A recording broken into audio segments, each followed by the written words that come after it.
The electrical walk is a walk which is a sound walk, but it's not a normal sound walk because it's not about what we hear normally, but about hidden sounds.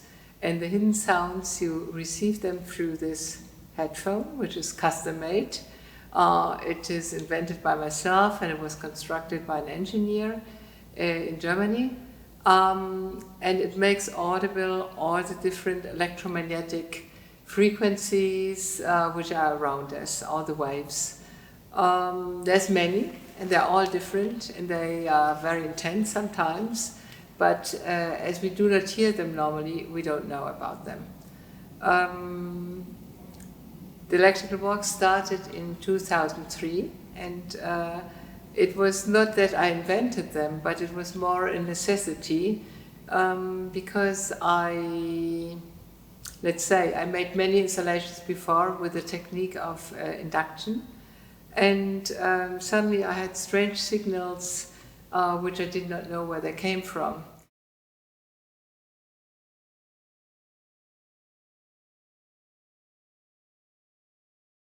So what is special about the sounds in every city?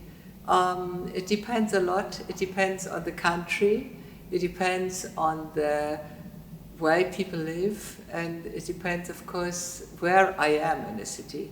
So if you are in New York, they have different electricity than in Europe, and it's very deep. The sounds are all lower, and there are many cables are underneath.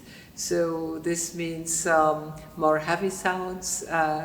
When I was in Africa, most of all in Cameroon and then in Nigeria, I had very little electricity, very, very little.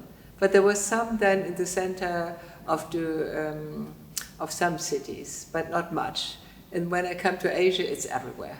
You go to a shopping mall, and the shopping mall is full of different departments, and the sounds are very different. When you go to some luxury shops, they have special signals to protect their merchandise.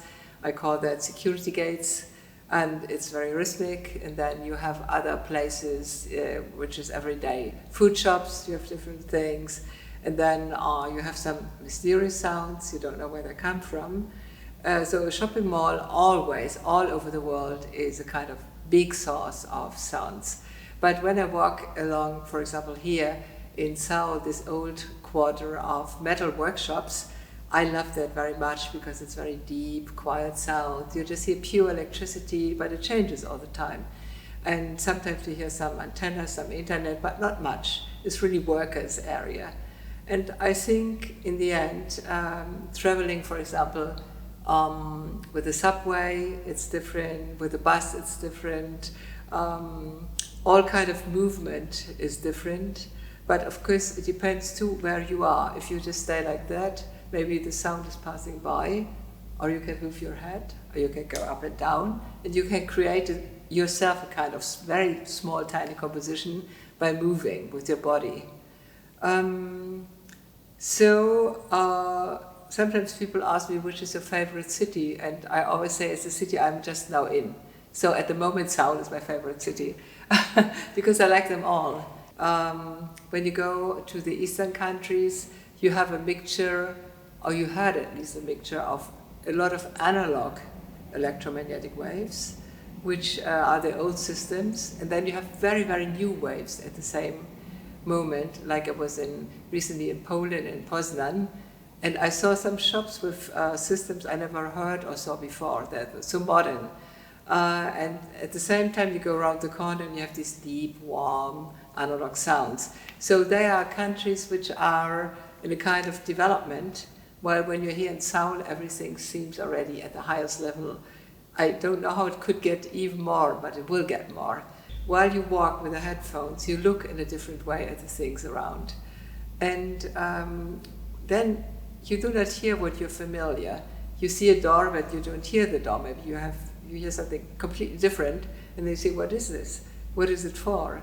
And your head, your brain works in a different way. And you look even with more attention. It's strange. When you hear something new, you look with more attention. And I like that. So this is one thing which is important for me for the electrical walk. The second thing is that it's still kind of, you observe how people live. Like, you don't have many ATM machines here because you pay everything now with a smartphone. But when I was in Moscow, at every corner you had cash machines, and they all had a different sound. I'm sure it's still like that. So it's a kind of observing the historical or social situation of development of a city as well for me. And that's why I'm not tired, because people say, you have done it so many times. Is it always the same? No. As long as the world changes and develops, it's not boring, because I even have to develop new headphones with different frequencies, because the sounds change.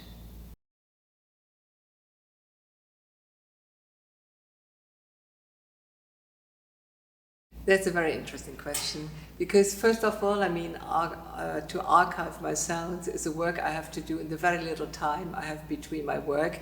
But still, I wanted people to have an access when they looked at to know how are the ATM machines in, I don't know, South America, and how do they sound in Paris. But the categories are very rough. It was really difficult for me even to make categories. And I think some new categories are, on one hand, all the new G5 antenna sounds which you have, that kind of communication. There will be things which most of all disappear. There's many sounds of old television monitors which do not exist anymore. There's many sounds of light systems which were very beautiful, they do not exist anymore. So not only there will be new categories, but old categories will go and will disappear. Maybe my archive is the only one which keeps them. I think this is a question I have to think about, the categories, because it's a continuous change, and it's not so easy to do it. Like, you cannot today have the category music and visual arts and media arts. It always goes together. And I think it's the same with the electromagnetic research. I have to find categories, maybe mixed categories or in between, or it's something I really have to think of.